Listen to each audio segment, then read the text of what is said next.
محترم بزرگوں، دوستوں اور بھائیوں، السلام علیکم ورحمۃ اللہ وبرکاتہ۔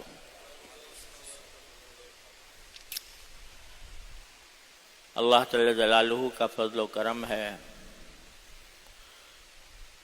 کہ اس نے ہمیں یہ شعبان کا مہینہ عطا فرمایا، جس کو رمضان المبارک کا مقدمہ کہا جاتا ہے۔ اور جیسا کہ پچھلے جمعہ میں نے عرض کیا تھا، رسول کریم سرور دو عالم صلی اللہ علیہ وسلم اس مہینے میں بکثرت روزے رکھا کرتے تھے، اور اس کی جو 15ویں شب ہے، جو انشاءاللہ آج مغرب کے بعد سے شروع ہونے والی ہے، اس کو اللہ جل جلالہ نے خصوصی برکت کی رات بنایا ہے۔ اور اس رات میں اللہ تبارک و تعالیٰ کی بارگاہ میں حاضر ہو کر زیادہ سے زیادہ عبادت کرنا، یہ بہت موجب اجر و ثواب ہے۔ اس معاملے میں ہمارے معاشرے میں کچھ افراط و تفریط پائی جاتی ہے۔ کچھ حضرات وہ ہیں جو یہ کہتے ہیں کہ شب برات کی فضیلت کی کوئی حقیقت نہیں، اور مثلا اگر آپ سعودی عرب جائیں اس زمانے میں، تو وہاں نہ صرف یہ کہ اس رات میں جاگنے کا یا اس رات میں خصوصی عبادت کرنے کا کوئی اہتمام نہیں ہوتا، بلکہ اس بات کی تردید کی جاتی ہے کہ شب برات کوئی ایسی رات نہیں ہے جس کے بارے میں کچھ خصوصی احکام دیے گئے ہوں۔ اور وجہ یہ بیان کی جاتی ہے کہ جن روایتوں میں نبی کریم سرور دو عالم صلی اللہ علیہ وسلم سے اس رات کی کوئی فضیلت منقول ہے، وہ سند کے اعتبار سے کمزور اور ضعیف روایتیں ہیں۔ تو ایک طرف تو یہ افراط ہے کہ اس کو بالکل کوئی اہمیت ہی نہیں دی جاتی، اور ان سے متاثر ہو کر بعض حضرات خود ہمارے معاشرے کے اندر بھی بر صغیر میں ایسے پائے جاتے ہیں جو اسی مسلک کے قائل ہیں کہ بھئی شب برات کی کوئی حقیقت نہیں ہے۔ یہ بات اس لیے درست نہیں ہے کہ شب برات کی احادیث ایک مرتبہ میں نے جمع کروائی اپنے ایک ساتھی سے، تو پتہ چلا کہ شب برات کی فضیلت کی احادیث 17 صحابہ کرام سے مروی ہے۔ 17 صحابہ کرام رضی اللہ تعالیٰ عنہم سے روایت ہے اس کی کسی نہ کسی فضیلت کے بیان کی۔ تو یہ قاعدہ ہے محدثین کا بھی کہ اگر ایک روایت چاہے انفرادی طور پر اس کے راوی میں کوئی کمزوری ہو،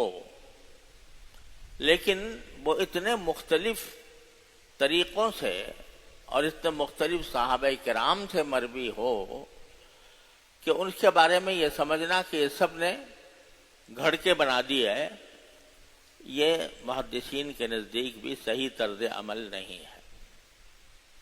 ایک بات تو یہ ہے کہ 17 صحابہ کرام سے مروی، اور ان میں سے بعض احادیث ایسا نہیں ہے کہ ساری کی ساری ضعیف ہوں، کچھ ایسی بھی ہیں جو ضعیف نہیں ہیں۔ اور دوسری بات یہ ہے کہ ایک کسی بات کے اوپر اگر امت کا تعامل چلا آتا ہے، یعنی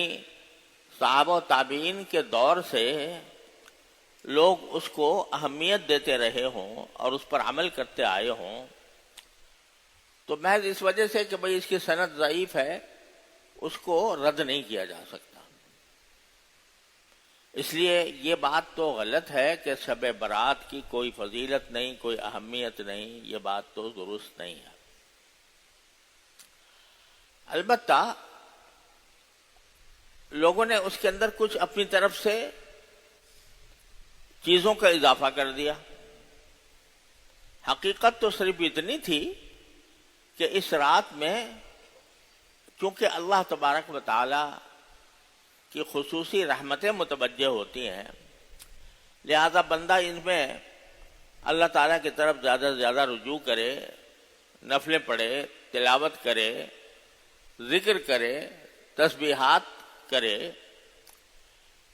تو یہ تو بات بالکل اپنی جگہ درست تھی۔ لیکن بعض لوگوں نے اس کو آگے بڑھا کر اس میں کچھ اعمال تجویز کر لیے اپنی طرف سے، جو نہ قرآن میں، نہ حدیث میں، نہ صحابہ کرام کے عمل میں، نہ امت کے تعامل میں،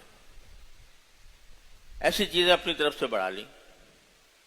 مثلا ایک زمانے میں پہلے یہ ایک رواج ہو گیا تھا کہ اس رات میں خاص نماز پڑھی جاتی تھی،